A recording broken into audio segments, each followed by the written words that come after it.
Salut à tous, c'est Steven et on se retrouve aujourd'hui dans cette nouvelle vidéo pour une petite compilation des meilleurs tweaks Cydia sortis ces derniers temps et que je vous ai pas encore présenté. J'avais mis un petit peu de côté le jailbreak pour vous présenter les nouveaux appareils, notamment l'iPhone 5S et l'iPad Air. Donc pour ceux d'entre vous qui ont encore le jailbreak sous iOS 6, voilà 4 tweaks, 3 gratuits et l'autre payant. Donc vous le savez, sous iOS 7, on a une nouvelle manière de déverrouiller. On n'a plus le classique slide to unlock qu'il fallait glisser jusqu'à droite. Maintenant, vous pouvez déverrouiller depuis n'importe où, comme ça, en glissant avec votre doigt depuis la gauche vers la droite de l'écran. Et bien, si cette fonctionnalité vous plaît, vous allez pouvoir l'avoir sous iOS 6 grâce au jailbreak et grâce à un tweak Cydia qui s'appelle Unlock 7. Donc regardez ce que ça donne, j'ai exactement la même possibilité qu'iOS 7. Je peux glisser depuis n'importe où sur mon écran de verrouillage pour déverrouiller mon iPhone, du bas, du milieu ou du haut. Donc voilà un petit tweak vraiment tout simple, il n'y a aucun réglage à faire, il s'applique automatiquement. Il est gratuit sur Cydia, donc je vous rappelle qu'il s'appelle Unlock 7 et avec celui-ci vous pouvez aussi utiliser le tweak 7 Center. Donc vous le remarquez qui va flouter l'arrière-plan de votre centre des notifications à la manière de ce que propose encore une fois iOS 7 sur tous les autres appareils. Donc si vous n'avez pas sauté le pas vers iOS 7, que vous êtes toujours sous iOS 6 et que ce flou vous intéresse, eh bien vous pouvez l'avoir grâce à ce tweak Cydia 7 Center, gratuit lui aussi sur Cydia.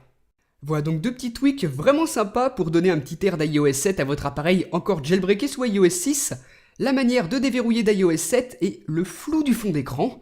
Donc si tout ça vous intéresse, d'avoir des fonctionnalités d'iOS 7 sous iOS 6, je vous invite à cliquer ici sur la petite vignette qui apparaît à l'écran ou alors dans le lien qui se trouve dans la description de la vidéo pour regarder une autre de mes vidéos dans laquelle je vous donne plein de tweaks Cydia compatibles à iOS 6 pour avoir beaucoup de fonctionnalités d'iOS 7.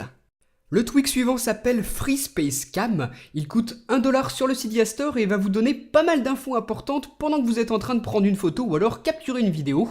Ici tout à droite vous avez le pourcentage de batterie restant et là le stockage restant sur votre appareil. Donc moi il me reste un petit peu plus de 12 Go de libre. Ça fonctionne des deux côtés, en mode photo et en mode vidéo. Et là si je commence à capturer une vidéo, ça prend de la place sur mon appareil. Et regardez, l'espace libre s'est mis à jour, donc vous allez pouvoir suivre son évolution tout au long de la capture vidéo, ce qui est super pratique. Plus la vidéo est longue, bien sûr, plus ça prendra de place, vous voyez que ça a encore diminué.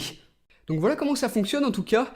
Vous avez d'un côté le pourcentage de batterie restant, de l'autre le stockage libre, et vous avez la possibilité de choisir d'afficher les deux, soit l'un, soit l'autre, dans les réglages de votre appareil, et là vous allez voir ce qui se passe lorsqu'on arrive à 30 secondes de capture vidéo, regardez. En plus du stockage libre, s'affiche maintenant le temps maximal restant pour la capture vidéo.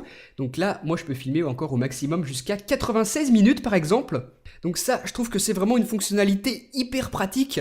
Et je vous donne un exemple tout simple. Admettons que vous êtes en vacances, vous vous rendez compte qu'il vous reste encore de la place pour 30 minutes de capture vidéo. Eh bien vous pouvez vous dire, par exemple aujourd'hui, je filme 20 minutes, il me restera encore 10 demain. Et ça vous permet comme ça de vous organiser, d'être sûr de ne pas manquer de place pour la capture vidéo ou la photo. Le dernier tweak que j'ai sélectionné pour cette petite compilation s'appelle Dents de Lion. Il est gratuit et vous allez voir que lui aussi est vraiment excellent puisqu'il va vous permettre de gérer efficacement la luminosité pour chacune de vos applications. Donc ici, vous sélectionnez la luminosité par défaut. Moi, je l'ai mis à 0,5. Donc ce sera une luminosité au milieu. Ensuite, là vous avez la liste de toutes les applications installées sur votre appareil et vous allez pouvoir configurer un niveau de luminosité différent pour chacune d'elles. Donc par exemple, pour les réglages, je la mets à 0,3.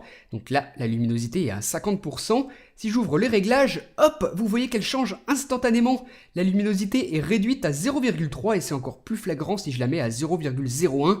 Regardez la différence, hop. Donc voilà le principe de fonctionnement de ce tweak, vous voyez que c'est vraiment excellent. Vous pouvez choisir une luminosité différente selon l'application que vous ouvrez. Donc moi, je vous donne un exemple tout simple. Par exemple, moi j'aime bien pour l'appareil photo que la luminosité soit à fond, histoire de bien voir ce que je prends en photo. Donc je vais vous montrer comment ça fonctionne. Je me rends dans la section appareil photo, je sélectionne la luminosité à 1, donc ce sera la luminosité maximale. Et hop, quand j'ouvre l'appareil photo, la luminosité est au max. Et là, je peux bien voir ce que je prends en photo. Et lorsque je retourne dans le Springboard ou alors sur une autre application, vous remarquez que la luminosité change instantanément suivant le réglage que j'ai fait ici dans les réglages du tweak. Vous pouvez donc faire votre petite sélection. Là, par exemple, pour l'application plan qu'on utilise généralement en extérieur, je mets aussi la luminosité à 100% et regardez très nettement la différence lorsque je switch entre les deux. Les réglages à 0,3, les plans à 100%.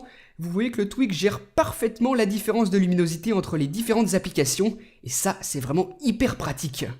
À tout moment, vous pouvez tout de même modifier manuellement la luminosité si vous préférez cette manière, et ensuite vous vous rendez ici dans la section du Tweak où vous retrouvez toutes vos applications pour les configurer une par une, suivant la luminosité que vous préférez. Donc voilà pour cette rapide compilation des 4 tweaks Cydia que je trouvais vraiment intéressant de vous montrer aujourd'hui.